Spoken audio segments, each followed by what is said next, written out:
La France va fermer ses bases militaires permanentes au Sénégal à l'été 2025, rapporte le 17 janvier l'agence de presse d'État sénégalaise APS, citant une source militaire française. Selon APS, les autorités des deux pays ont entamé une phase de dialogue pour la mise en œuvre du retrait de toutes les unités militaires françaises d'ici cette date. Notre volonté, c'est qu'il n'y ait plus un drapeau français sur cette emprise militaire au Sénégal à cette date, précise la source militaire française citée par APS, assurant que la présence de ces bases était devenue un problème pour la France et nourrissait un sentiment anti-français auprès des Sénégalais. Le 27 décembre dernier, le premier ministre sénégalais Ousmane Sonko avait annoncé, lors d'un discours au Parlement, la fermeture prochaine de toutes les bases militaires étrangères dans le pays, expliquant que la démarche s'inscrivait dans la volonté des autorités du pays de renforcer la souveraineté nationale et de promouvoir le développement de la politique de défense du Sénégal. Auparavant, le président du pays, Bassirou Diomaye Faye, avait déclaré qu'il n'y aurait plus de militaires français dans le pays dans un avenir proche. Le Sénégal est un pays indépendant, c'est un pays souverain, et la souveraineté n'accepte pas la présence de bases militaires dans un pays souverain, avait notamment affirmé Faye dans une agence de presse française le 29 novembre. Selon les médias locaux, il existe 3 bases militaires françaises dans le pays, qui abritent environ 350 militaires. Un traité entre Paris et Dakar, datant de 2011, accorde à la France des installations militaires spécifiques en contrepartie de formation militaire et de soutien logistique. Le traité prévoit un préavis de 6 mois pour dénoncer l'accord, permettant ainsi une transition en douceur. Après avoir quitté le Mali, le Burkina Faso et le Niger à la suite des coups d'État souverainistes survenus dans ces 3 pays du Sahel au cours des dernières années, la France a été contrainte de se retirer dernièrement du Tchad,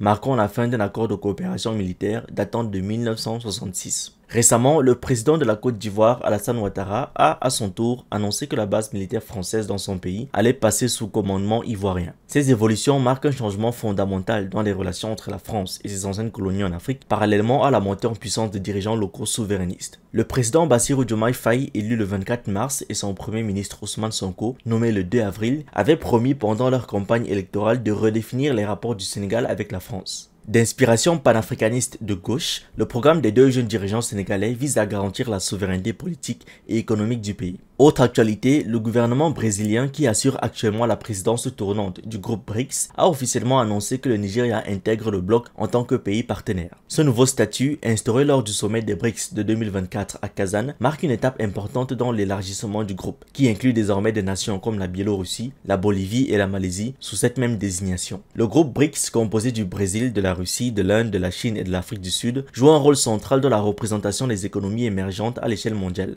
Créé initialement pour offrir une plateforme de coopération économique, politique et stratégique, ce bloc vise à rééquilibrer les rapports de force mondiaux dominés par les puissances occidentales et les institutions héritées de l'après-guerre. Avec ses 220 millions d'habitants, le Nigeria est non seulement le pays le plus peuplé d'Afrique, mais aussi l'une des économies les plus dynamiques du continent, principalement grâce à ses importantes ressources pétrolières et gazières. L'intégration du Nigeria en tant que pays partenaire des BRICS reflète une volonté du groupe de diversifier ses alliances économiques et d'intégrer davantage de puissances régionales ayant une influence stratégique. Le ministère brésilien des Affaires étrangères a souligné que ce rapprochement vise à renforcer les liens entre les économies émergentes et les régions sous-représentées dans les grandes institutions internationales. Le Nigeria, en tant que porte-drapeau de l'Afrique de l'Ouest, pourrait également servir de tremplin pour une plus grande implication du continent africain dans les discussions stratégiques à l'échelle mondiale. Cette initiative s'inscrit dans une stratégie plus large, visant à intensifier la coopération sud-sud. En unissant leurs forces, les BRICS et leurs nouveaux partenaires entendent créer un contrepoids aux grandes puissances traditionnelles et promouvoir une gouvernance mondiale plus équitable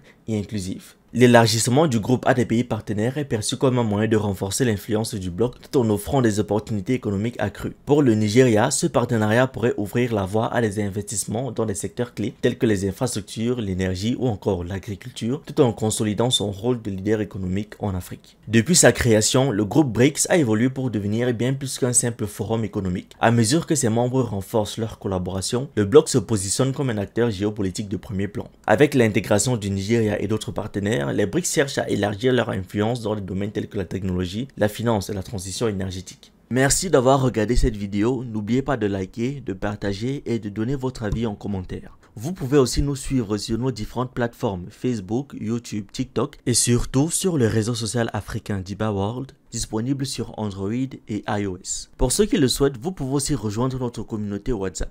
Tous les liens utiles sont dans la description.